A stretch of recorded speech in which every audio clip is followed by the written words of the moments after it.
Hey there, record living friends. It's Brian from Tokyo Record Style. I'm in the heart of Tokyo right now. I'm just uh, driving back home from taking my kid to school, and I thought I would come on for sort of something I've been doing on a daily basis. I was looking back at January, and I've live streamed nearly every day for the last month, which has been, I'm kind of actually quite proud of myself. It's been like a daily journal almost. It's kind of been like a daily blog. And I have some homies who are supporting the channel, and it's been a fun place to sort of broadcast to them, a little bit lower stakes, if you will. Not that this is like high stakes anything, but it's just familiar faces, and it's like thinking out loud basically. But I've just been doing it every day, which is a new thing. I was doing it like kind of random times, but now I'm doing it like every day, starting at 8 o'clock ish, and going for the 30 or 45 minutes it takes me to get home. And yeah, you've been on this road with me before, probably. This is Guy and Dory, and I'm just gonna drive home and have a little stream of consciousness and talk about my what's been going on in my world and in my today's thoughts. This morning's reflections. That's kind of what the theme has been. Every single day. It's just basically a daily journal. It's a time to think. It's a time to write. It's a time to just reflect. So, a couple of things. I want to talk about my kid and something related to guitar here eventually, but I also want to talk about some little YouTube discoveries that I made recently that I thought I'd share with you. Oh, they took down the fence. The fence is coming down here. That's good. What? They're changing the name of the stadium? MUFG Stadium? Oh, man. That's the Olympic Stadium. And they've just changed, they've got the corporate thing going on where they've put the name of the bank, MUFG Stadium. That's so lame. A bank? It's like, does a bank really need to make more money? Anyway, I guess that's the way of the world. I guess that is the way. I've been thinking a lot about this. There's a funny Japanese comedian. I'm going to go off here in a second, but there's a funny Japanese comedian who says something. She's getting big in America. She's bigger in America than she is here. I forgot what her name is, but she's kind of got this mushroom haircut, and there's a Netflix special where she's wearing kind of like a green or orange, sort of very vibrant colored outfit, and she's joking about being, I think she's American. She must be American, or she must have grown up in America. I have a feeling she's more connected to America than Japan. But she says something about, if you meet a Japanese person in America, you just need to keep in mind that they don't need to live here. They've chosen to live in America because in Japan, they've left clean streets and free healthcare, for a place that will breed a comedian. This place is too sterile to breed a comedian. Anyway, but I've been thinking about a little bit about. I mean, my friends did go to Cuba in the late 90s. I had like a whole circle of friends who were going to Cuba a lot, and they came back with some really interesting perspectives. And they went down there to study this kind of special drumming called bata drumming. Bata, if you don't know, is pretty interesting. I bet some of you out there will know bata drumming, but it's the Afro-Cuban original roots drumming that's connected to their mythical folklore and this pantheon of gods and this holy text, I think, called the Oroseku or something like this. And they have these three drums, and they're all siblings. There's the baby sister, the little brother, and the big brother or something. I forget how it goes, but you play the drums like this, and there's essentially 6 rhythms going on at the same time, and they all are playing different rhythms, and then they link up every whatever 12th bar or 100th bar or something. And anyway, they came back from Cuba, and they would say things like, the Cubans, they don't really see a better future for themselves ever. That was something that they sort of picked up from the people who put them up. I mean, it was all very illegal when the Cuba wasn't open when they were going there. The way that you used to have to go to Cuba is that you had to fly to Canada or Mexico, fly to Cuba, get the stamp in the passport stapled in rather than stamped in. Then when you go back to Mexico, you just rip out the stamped visa and you go back to the States. And nobody the wiser. Your passport showing no record that you've been to Cuba. But if you have if you get in any bit of trouble, or you're cavalier and you say, I want the passport in my thing, then the government will tell you, we know you've been to Cuba, and they'll do some intimidation tactics. And I have some firsthand accounts of this happening to people. And, but anyway, my friends would come back and they would say, the Cubans they don't see, they don't aspire. They have all the same, there's all the same, pursuits and virtues and morals and all this kind of thing, but sort of like an entrepreneurial spirit or something. There was just something about their friends, or their essentially Cuban counterparts, that they just didn't really see themselves I don't know. That's just what I remember. And the notion of making do with what you have was much more, I don't know, pronounced. And they came back and they just said this notion of American dream and free market society, and okay, maybe it's super flawed, but the fact that it breeds into you this idea that you can possibly hit the jackpot is really fundamental to, I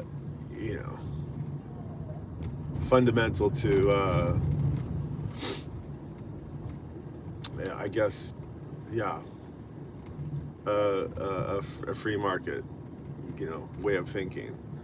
And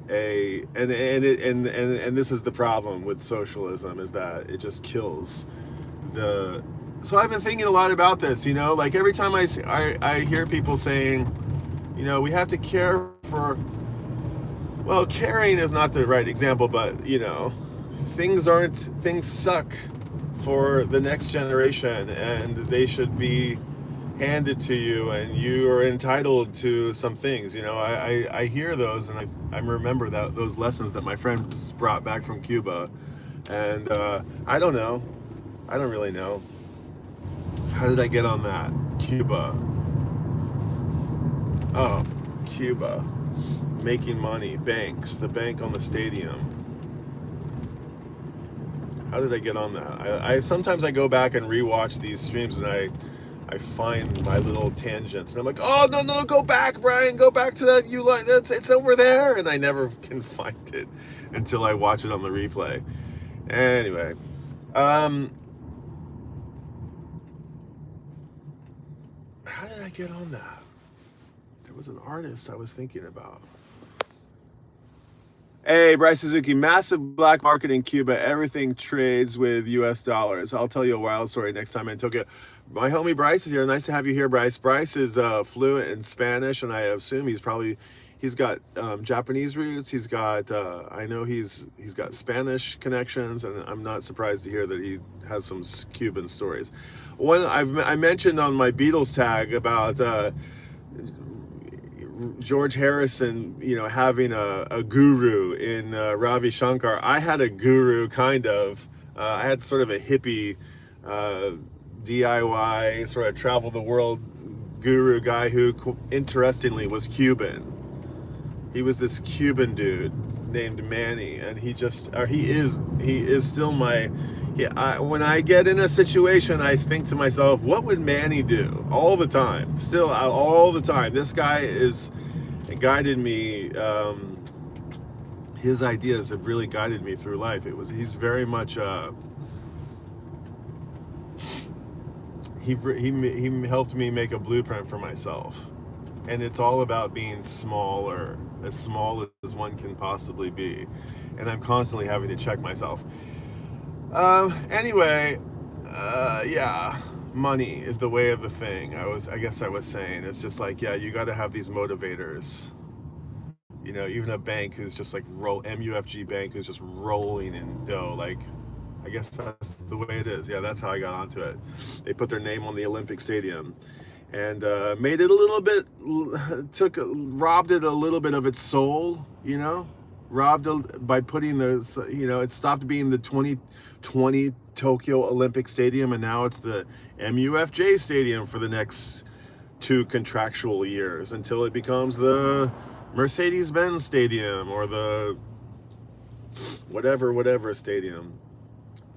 I just started reading a book that was gifted to me by a homie of mine, Gary Harris. He sent me a book about Record Store Day. It's a book about Record Store Day, and it's about the people who started Record Store Day, and about the intentions behind Record Store Day. And I've only read the first chapter and the foreword, but the foreword, there's kind of 2 forewords that are written by it. One is by, let me think here, a guy who was a consigliere to The Clash on their U.S. trip.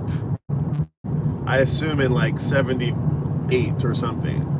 Who would that have been? I feel like his name is something Vinyl. His last nickname, but it's something like,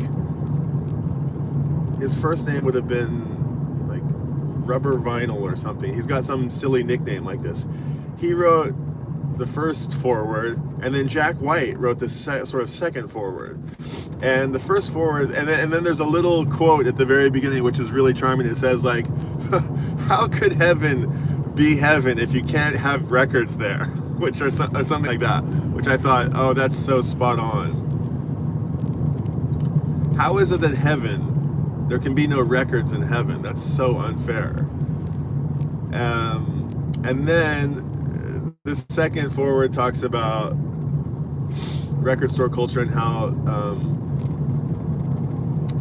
disaster averted with the help of Record Store Day. In 2007, it was like sort of the worst of record stores. They were following the wayside. I watched record stores close in my beloved Shimokitazawa.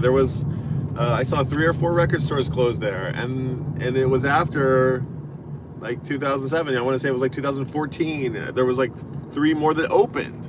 So I watched 3 close, and then I watched 3 more open, which was kind of interesting. And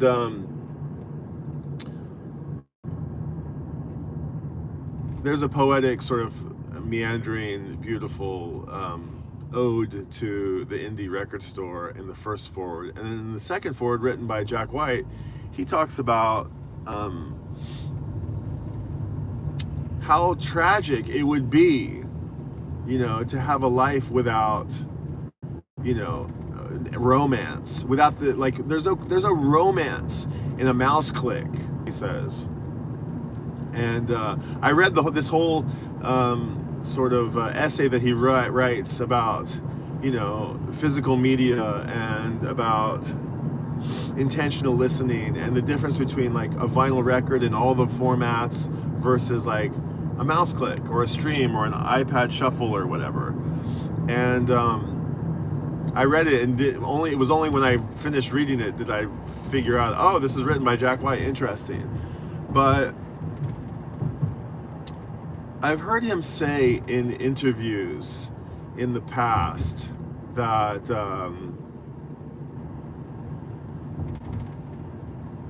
it's disheartening to see people who don't really want to go out, see young people who don't want to go out and party with their friends, or go out to a diner and spark up a conversation with the guy sitting next to you, or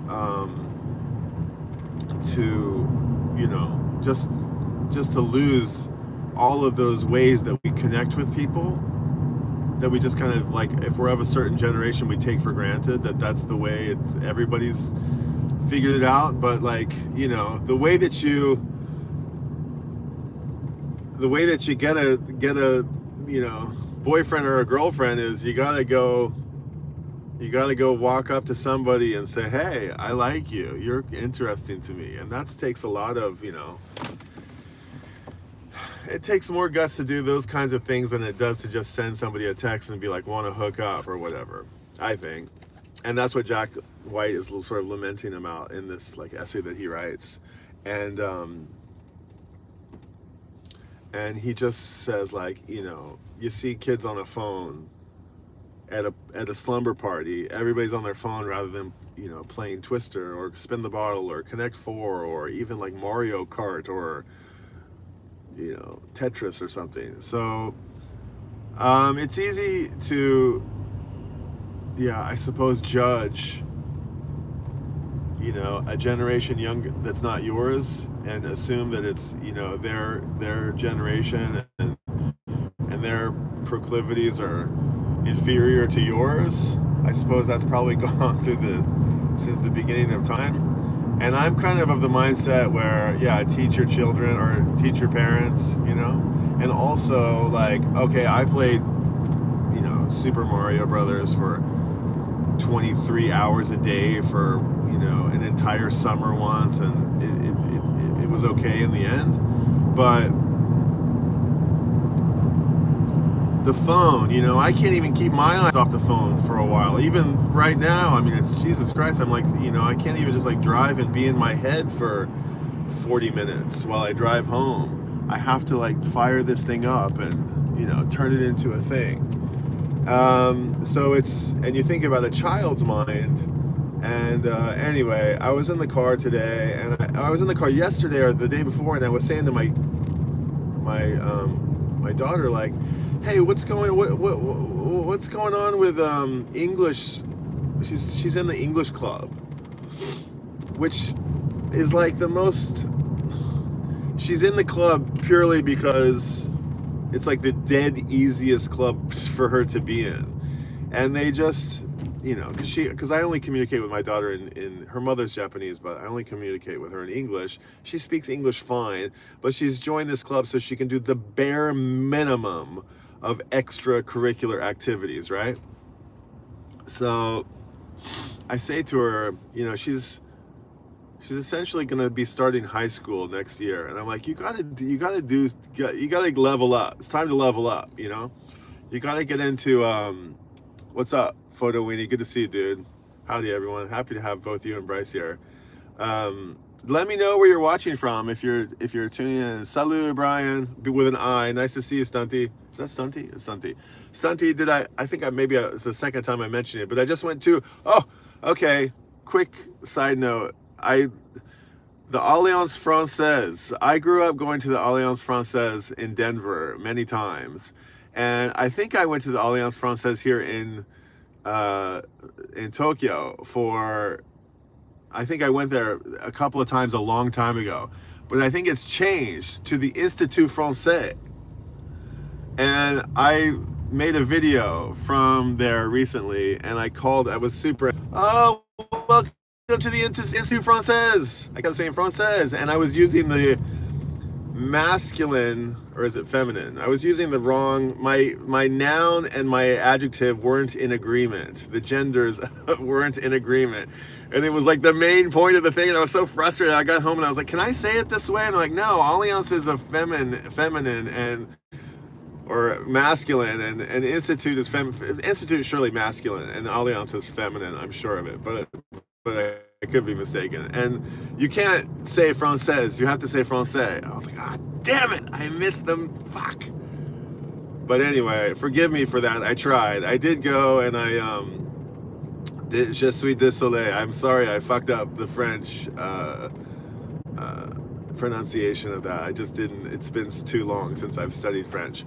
But I did go to the French Institute in Tokyo, which is really cool. It's a place for learning French and seeing French cinema. And there's an amazing library of all French books, and anybody who's French or speaks French who's interested in this place ought to come. It's been here for a very long time. It's an important cultural part of the city, and Stunty being from France. My business there was just to go. I want Bruno, who is in Brittany, made a Tokyo Record Style Japan vinyl tag video 18 months ago, and I wanted to send him a little, yo, thank you, Bruno. I'm at the Alliance Française, bonjour, ça va, merci beaucoup. That was my only business there, but while I was there, I was like, wow, this place is groovy. I should hang out here for a little bit. And then I made a little video of the place. That was my business there. Anyway, ça va, bonjour. I hope you're good. So I say to my kid, you know, like, hey, it's time to level up, right? And I told her, whoa, be careful, little lady.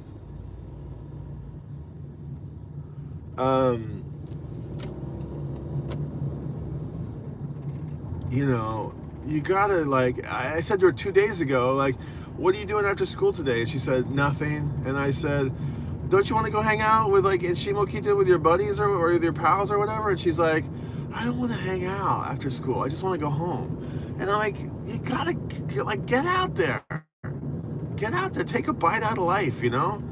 And she's like, I just want to stay home and, like, watch anime and, you know, goof off. And I'm like, you really got, it's time to think about doing something. It's time to think about, like, no more just, like, coming home every day after school. You need to find it a new adventure and a new something, you know, to expand your horizons. It's like, yeah, this is a little bit of a dead end. Anything, pick anything, you know. It can be art classes, it can be piano, it can be volunteering, it can be a business, whatever you want to do. Like, pick something, but you need to go tennis, volleyball. I keep trying to, like, get her to, she's just like, man. I was the same way, I get it.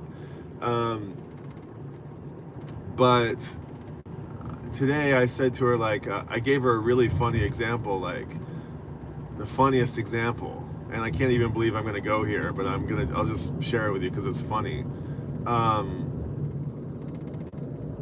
I was telling her that, like, the only way you get to become an interesting person with interesting interests is to, you know, expand your horizons. And, you know, and she said, well, that's your life, that's not my life. And I said, yeah, but I have the perspective that you don't. I've already been a kid.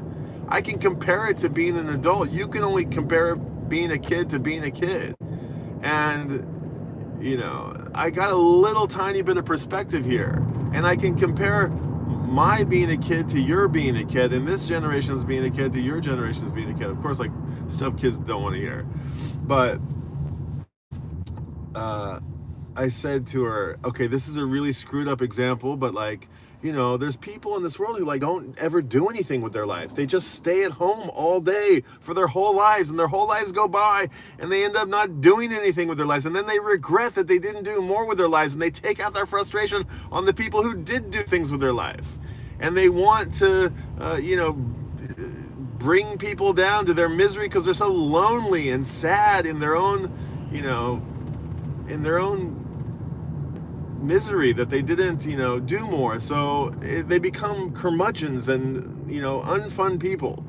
And you don't want to become one of these people, you know? I mean, yeah, you can, but I think it's way more rewarding to, like, aspire to do different things. I know it's just like platitudes here, but I look back and, like, we were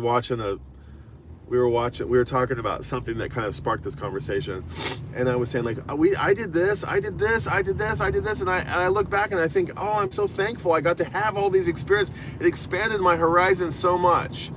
And you know what's a crazy thing that you could like learn, just as an example of something that you could learn? And this is gonna sound really weird to, and I knew to her, but I said, you know that like in most of the world, they don't use toilet paper? And she was like, ugh. And I'm like, I know. They don't use toilet paper. They use their hands. And she was like, oh, that's disgusting. And I'm like, it sounds disgusting, right? But it's like if you go number two, and you know, I'm guessing that not all of you will have had this experience. I'm guessing that very few of you will have had this experience. But if you go to some place in the middle of nowhere, way off the beaten path, I've been to these places. I wanted to go to these. I aspired to go to these places and learn them. I didn't realize there wasn't going to be toilet paper when I got there. I mean, as an example. And you gotta just get down and dirty. You just gotta get down and dirty. And it's like, it's just repulsive the first few times that you have to go through this. But then you get the bucket of water and you don't even know how it works. Does it go this way or that way? How does this work? And you're just like, it's repulsive. And then you do it again, and then you're like, then you get into the like, wee, and then you're like, okay, actually, I got the hang of this now. And then you're like, oh man, okay. And then it's like, then somehow, I don't know what it is, but you just, you get attuned to it, right? And then you do it for however long you do it. And let's just say you do it 6 months or 3 months or a year, or you do it your whole life. You know, it's just normal. It just becomes totally normal, and it stops being repulsive. Then you go back to toilet paper land, and I'm always talking about toilets on Tokyo Reconcile. You come back to toilet paper land, and then toilet paper is disgusting. And you're like, ugh, this is fucking gross, you know? You're not ever actually, you know? And then you have this awakening where you're like, wow, okay, interesting. It's just one example of a gajillion others that you realize that neither is better than the other. They're different and relative. And whether you're talking about this kind of thing, or talking about art or culture or cuisine, or, you know, whatever, you just come to realize that, okay, they do it differently, and there isn't a better or worse way of doing it. And there's only a different way of doing it.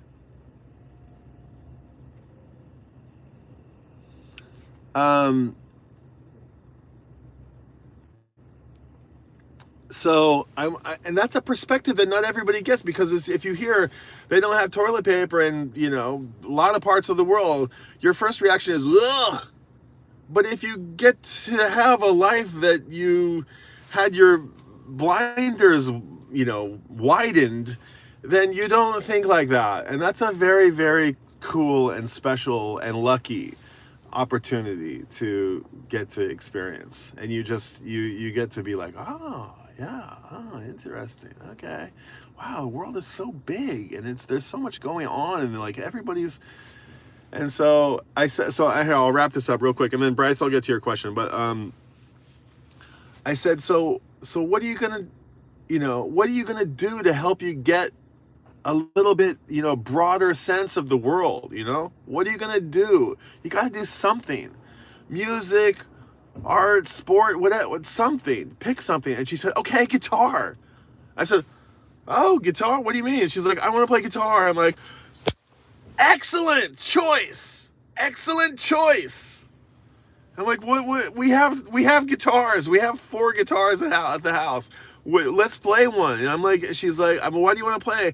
I just want to play. Okay, that's great. That's a great answer. Okay, and I said, that's all you need, really. That's the hardest part, or the second hardest part. The hardest part is not giving up.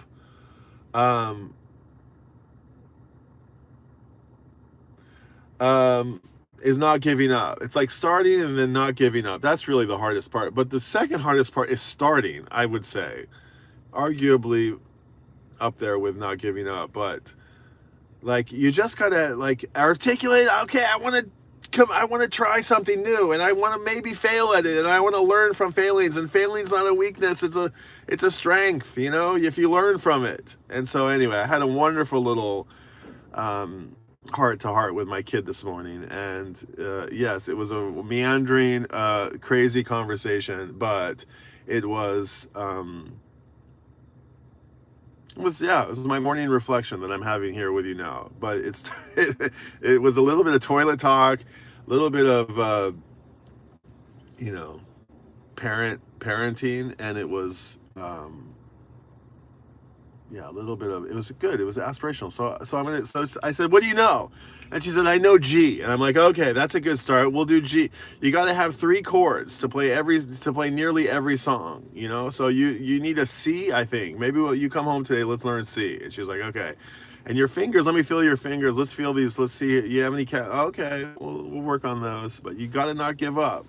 And she got out of the car. She's like, are you going to teach me C today? And I'm like, yes. She's like, today? I'm like, yeah. She was really excited about it. I'm like, okay, good. So that was like today's win. It was a great moment for Stunty. It was. Hold on, I'm gonna go back and read these comments. Let's see. Don't let her become a golfer.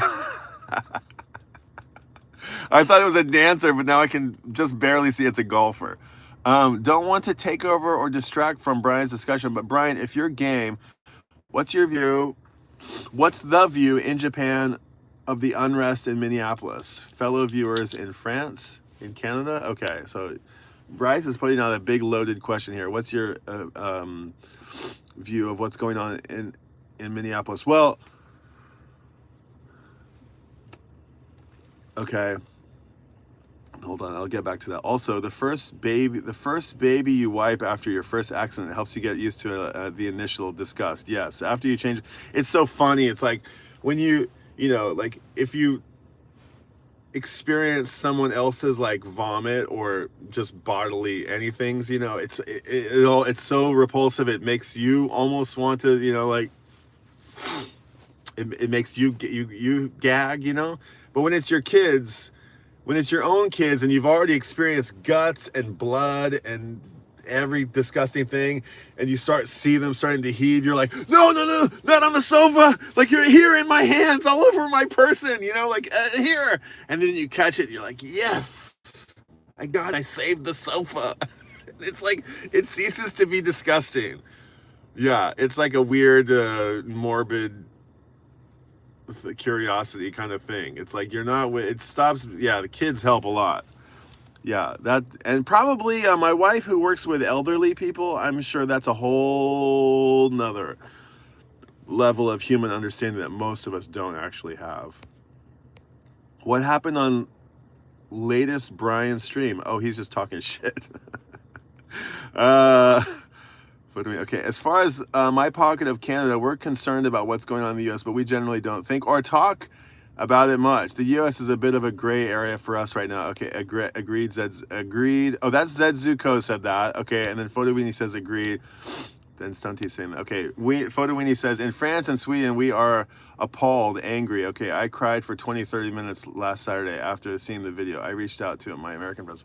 Okay. I think that's interesting. That's 2 interesting perspectives. Canadian, a North American, and a European perspective. We'll call it that.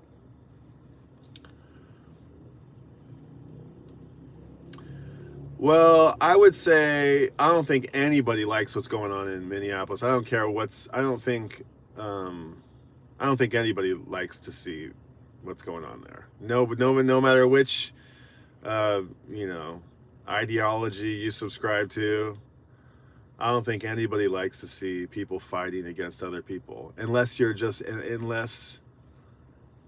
it's some base,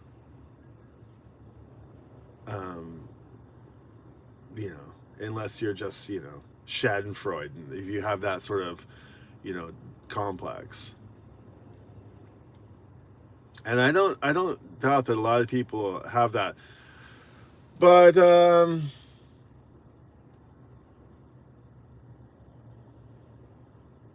yeah, I've been thinking about this a lot lately because, I mean, I've been thinking about. I mean, I don't like seeing what's happening in Minneapolis at all. I don't like it to see it at all. Japanese people don't give a it's like so off their radar. I'm not gonna say like nobody's on. I'm not gonna say that everybody's completely unaffected by it. There's probably, a lot of people who are like, oh, but they just look at America and be like, oh, man, America should sort out its shit. But nobody's thinking about America. And I think that, like, I think America thinks that everybody's thinking about them all the time. And I don't, and that's a very American way to think, that you think that everybody's thinking about you all the time. Japanese people are like, they've been like pressed into submission by millennia of warlords and shoguns and hierarchy and a caste system, that they don't they're humble. They don't feel like they're the most important. That Japanese will never, it's not a Japanese characteristic to feel like you're the star of the movie, you know. um I wish it was off our radar in Australia too, but very divided here. But and Japanese people, they just generally keep their heads down, to a fault, admittedly. But I just find it a little bit like,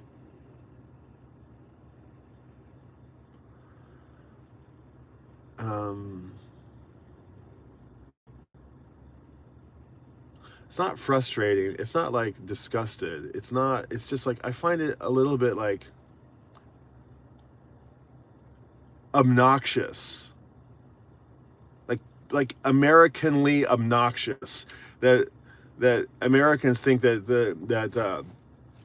the whole world is paying attention to Minneapolis, and that sounds really unsympathetic. And I'm feeling sympathy and empathy towards Minneapolis, but it's just. Yeah, Stunty is saying that people are angry and shocked. I don't think so. I think that's Stunty's experience, and I think Stunty's experience is not unique. But I just think that there's some pockets of the world maybe that like think that, um, I don't know, just think too highly of America or something.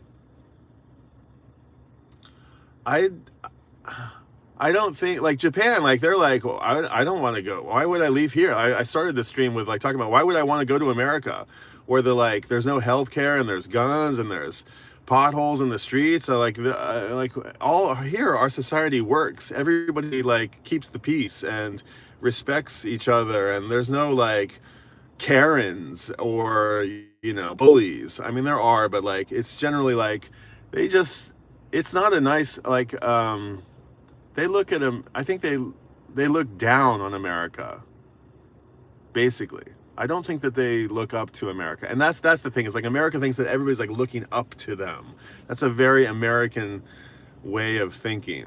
And the Canadians, forgive me, my Canadian friends, but I'm a quarter Canadian. My grandfather's from Winnipeg, and I love Canada and I love my Canadian friends, but I feel like Canada is just, 90% of the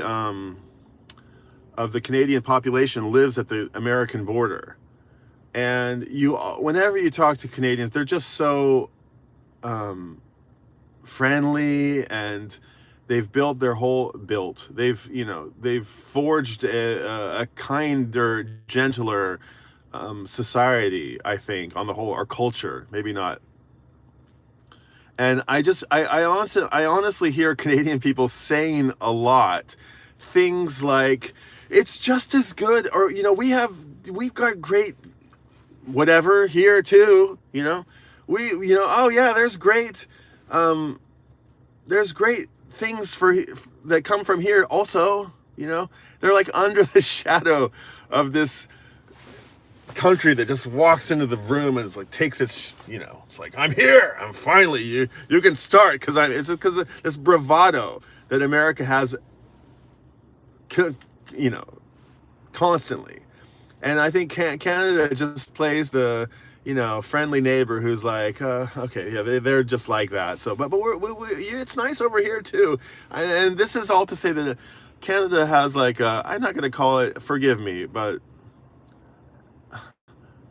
they're in America's superiority shadow. I mean, perceived superiority or projected superiority or whatever. I'm not saying like any people are better than others, but I find Canadians just like always, that's our crazy neighbor there. We don't mind, and I don't know what I'm trying to say, but it's not surprising to hear two Canadian voices here saying, yeah, they're often screaming in the house next door.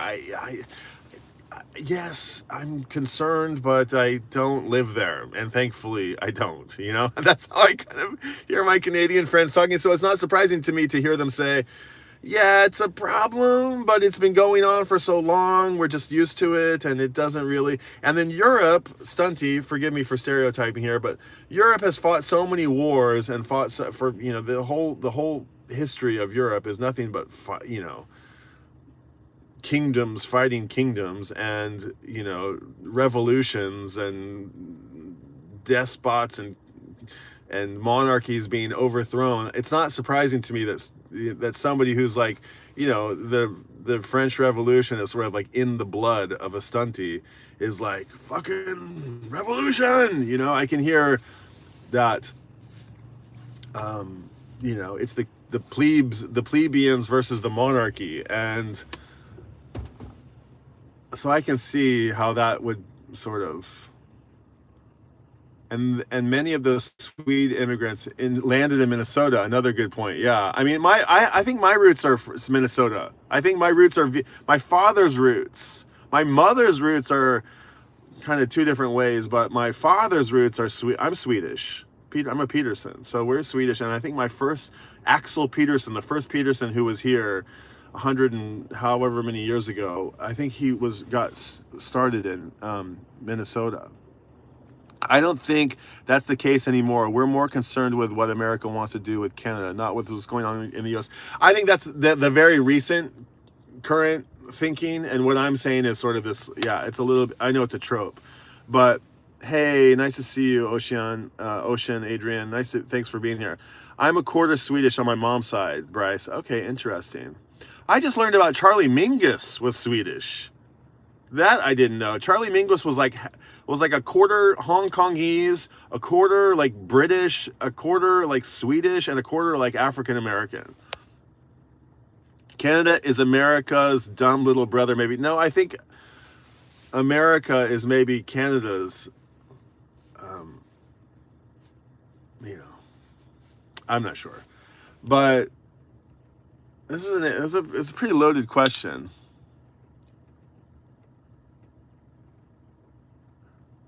Okay, wait, he said, hold on, I'm going back. Okay, hey, Breakfast King of Loyal. Oh, I want to talk about something else. Oh, shit, there's a lot of comments here. Okay. Is it a major news story? Hold on, let me go back a little bit. Sorry about this, guys. Okay, let's see. Bryce asks, is it a major news story in Japan? I don't watch the news, Bryce. I don't know. Honestly, I don't watch Japanese TV. I get all the news I need from the weather report. I gather all the news I need from the weather report. It's a sunny day today. I don't know, Santi. I'm sure it's on the news. It's definitely on the news. My kids know about it. They're talking about it at school. It's a story. But the other story is that Trump referred to Greenland as Iceland 5 times during his speech at Davos or something like this. I did too. I was watching him and I was like, Iceland? Why are we talking about Iceland suddenly? And then I was like listening carefully. I was like, okay, Iceland's involved in this story too. And then I realized, like, after about the fourth time he said it, I was like, oh, he's talking about Greenland, but he's saying Iceland, which is just like, you wonder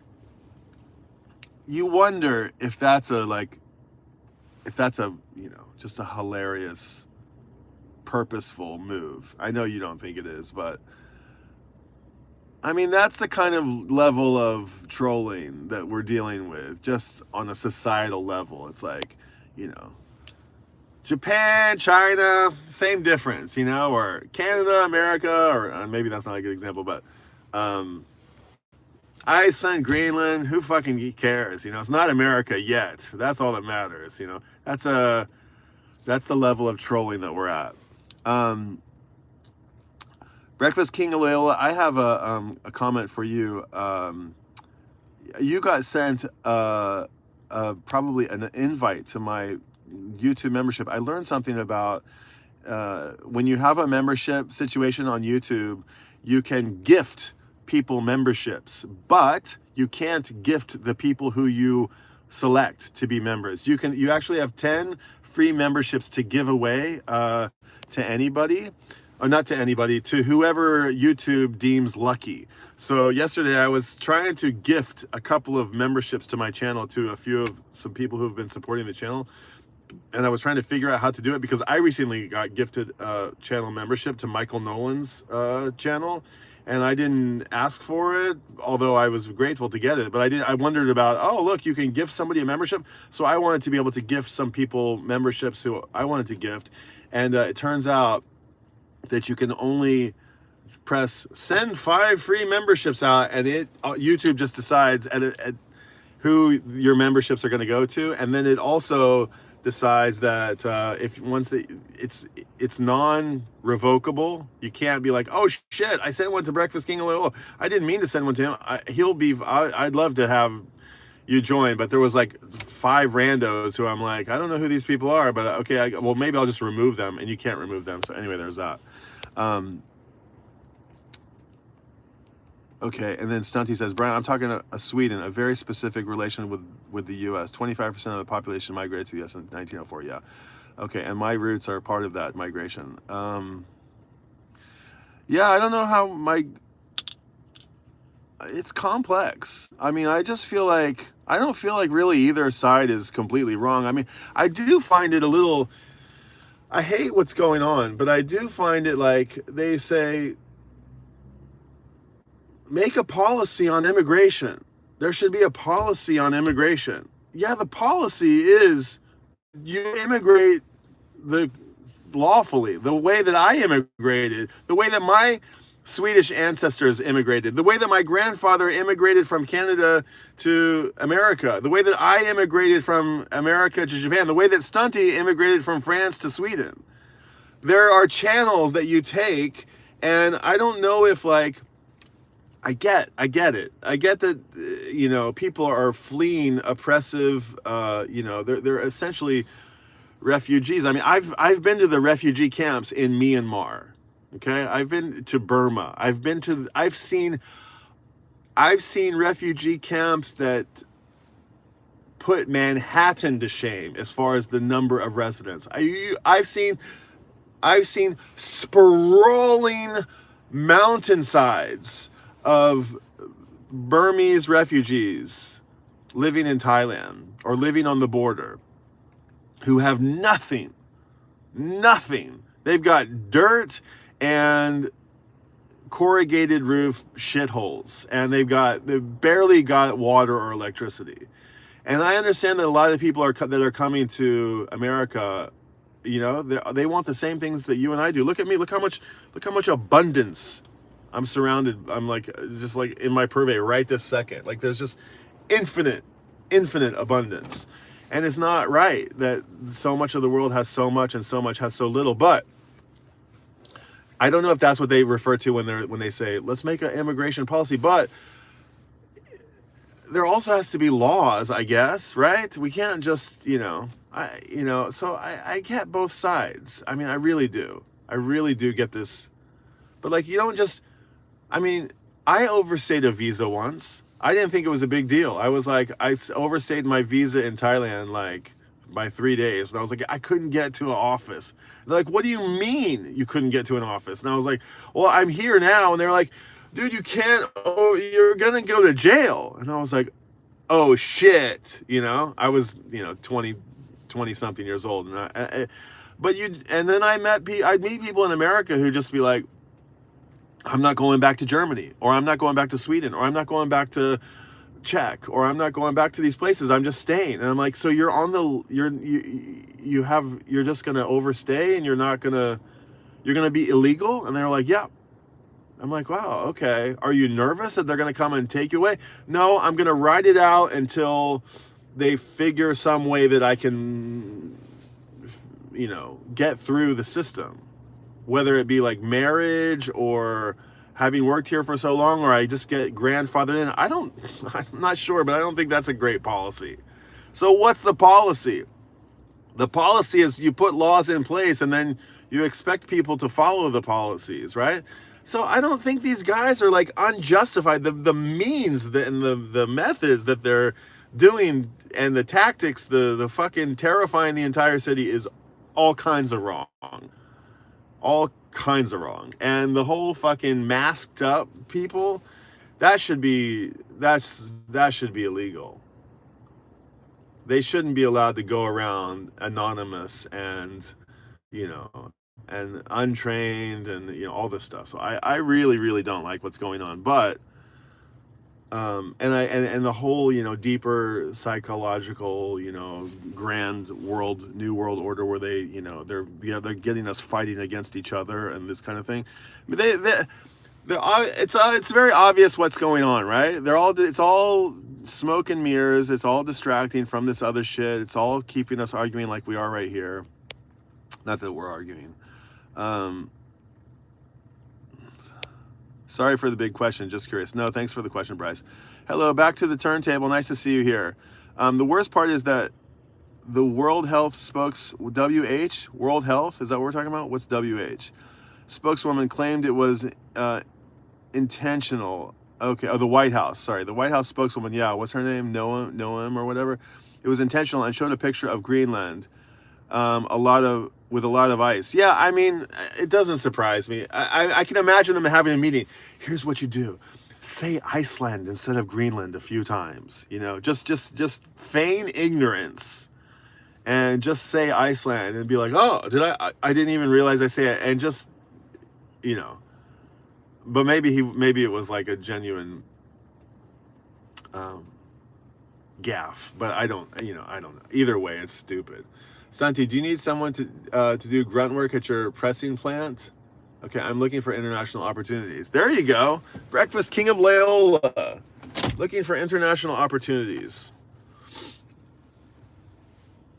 Well, so I am streaming daily to kill a little bit of time so that my wife can have the house to herself for 30 minutes a day in the morning, because whenever she gets home, which is about an hour after I do, or excuse me, an hour before I do, she can just have a little bit of time in the AM by herself. So every day when I drop my kids off at school, I've been streaming for like 30 or 45 minutes. And I've been making them private streams, which has been really fun.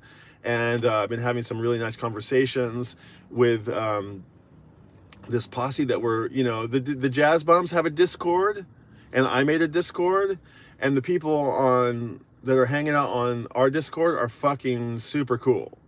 And they all love music more than anything else. And they all are super engaged and offering some really interesting conversations. And we've got a whole bunch of sort of initiatives that we're all working on, and it's awesome. It's going really, really, really good.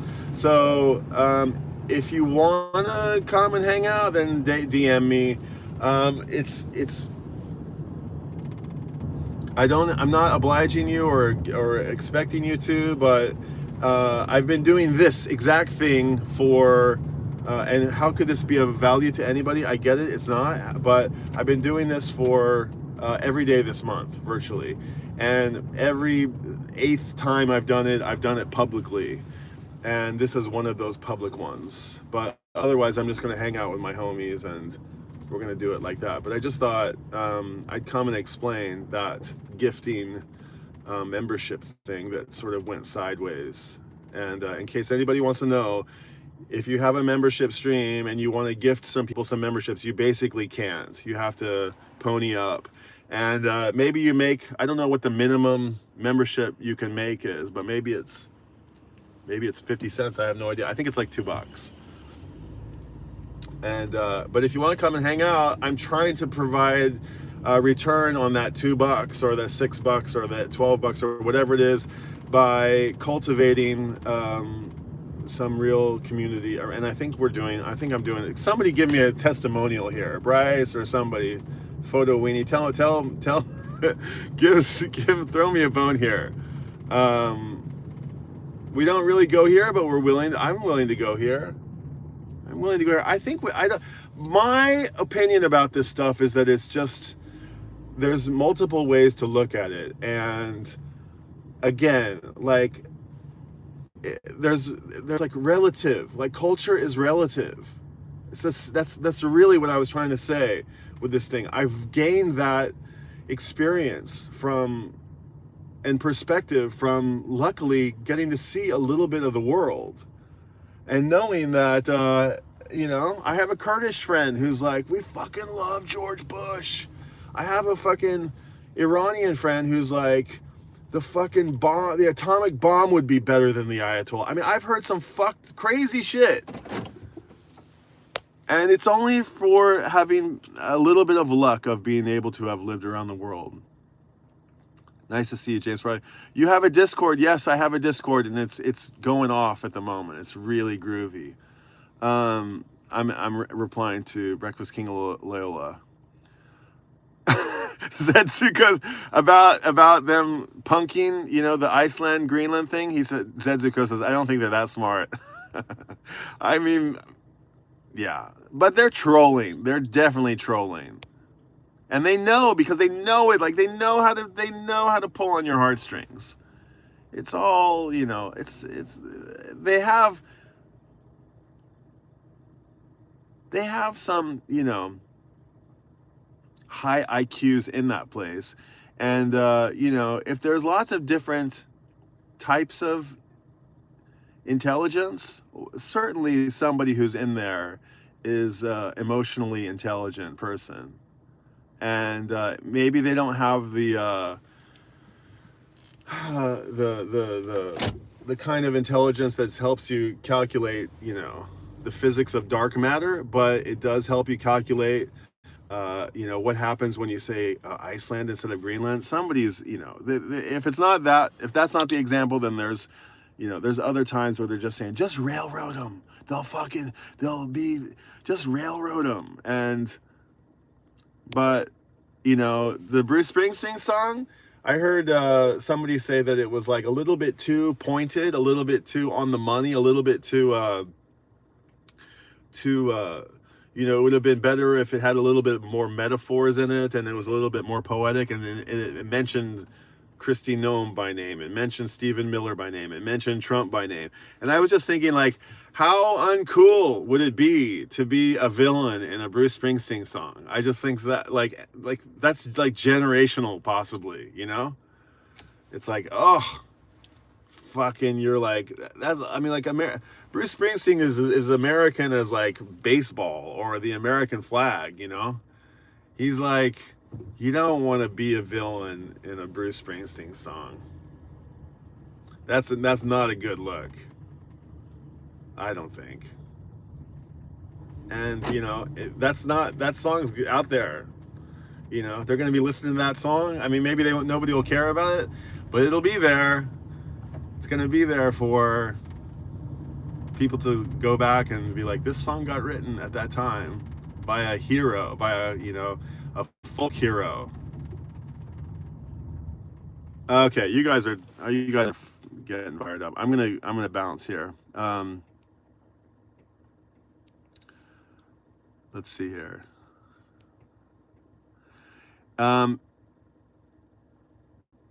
Andora's Revenge says, you should go back to Pianola Records and see what that guy's up to. Yeah, what's his name? Yohei-san. He's very cool. I'll do that. I'll go visit him soon. Paul, what are your qualifications? I hear some people in a thing called the VC are supposed to be specialists. Maybe I misheard. They actually said special. We're all special in our own way. Stunty, you're such a provocateur, Stunty. You're such a troublemaker. I just, you're charming too, but it's just, and it takes all kinds.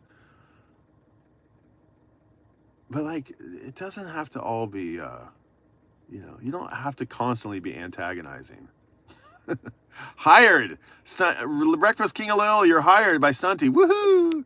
Here's my plug. Okay, the Discord is a lot of fun. Great community. Weekly top 5 records on a different theme each week. I've discovered a ton of new music. Cool people participate. Nice! Testimonial there from Bryce Suzuki. I really need to join you on this Discord thing. You do, Grass. You do. Brian, I have an old Kodak 126 cartridge camera. Do they still make film for that? I don't know. The 126, I think no. I think 126 is the one that you have to buy 120 film, and I think you have to cut it in the darkroom to get it to fit on 126 cartridges. I think that's, if I remember right. I don't think you can get one. There might be some weird company that's making them. How are you, Grass? Hey, Stunty. Any editing my Canadian vinyl tag? Oh, I'm doing it right. I just lined up my Canadian vinyl tag this morning. I'm doing it tomorrow morning. Depressed, but also okay. Preparing for tomorrow. Stunty, I'm always looking forward to your Friday live stream. Okay, I'm probably too old to join that discard thing. I've already been discarded anyway. Okay. If that was antagonistic, Ryan, you should never become friends with people still living in France. I'm very tame. I don't have that many French friends.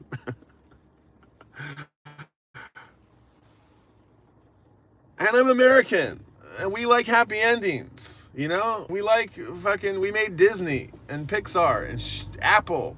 So, I guess we just have to tolerate each other.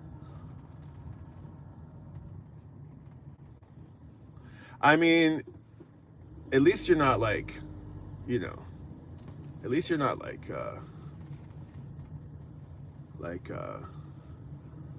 Slovenian or Bulgarian or some place where all the and there's like, the dark black forests of Bohemia, where you never know what's lurking in the woods and everything's miserable and you eat stone soup. You're hardy people.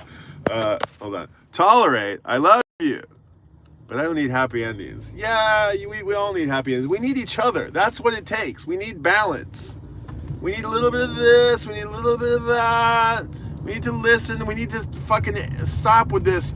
Unfollow me. Unfriend me. I never want to talk to you again if you fucking believe this thing. It's not so. It's less of that, please. Less of that, please. Like, let's find, that doesn't solve anything. That solves nothing. All that does is entrench people in, hate for each other. Like, we gotta talk. We gotta, communicate. We gotta, empathize. And, keep the lines of communication open. Something I've learned a lot from somebody here. I know a guy here who has done very, very, very, very well for himself. And, he had to break a lot of eggs. He had to burn, I want to say, I was about to say he had to burn a lot of bridges, but that's what the point I actually wanted to make is that he never, he blew up some bridges, but then he rebuilt them. I don't know how to put it, but he's a guy who never, never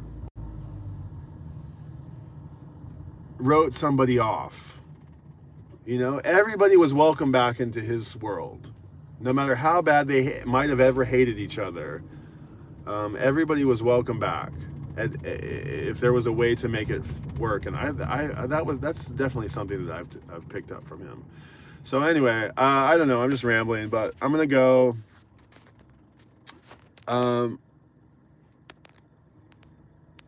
Gary Harris in the house.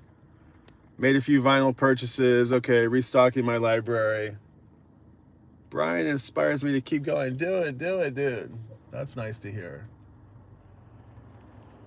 I'm gonna go home and water the plants. Water the creative plants. I've got a lot of creative little plants that need watering. I need to continue my letter writing thing and my I got a whole bunch of things. So I'm gonna bounce, but thanks for hanging out. Thanks for letting me riff. Bryce, thanks for the question. It was an interesting prompt, and it inspired some fun stream of consciousness. It was fun to play with that idea. Be like water, you know? Be like water, I think, or yeah, right? Bend, don't break. Not that I need to sign you off with like a platitude, but that's what I'm gonna remind myself of today. All right, until next time. Peace out. See you guys on the next stream. Bye.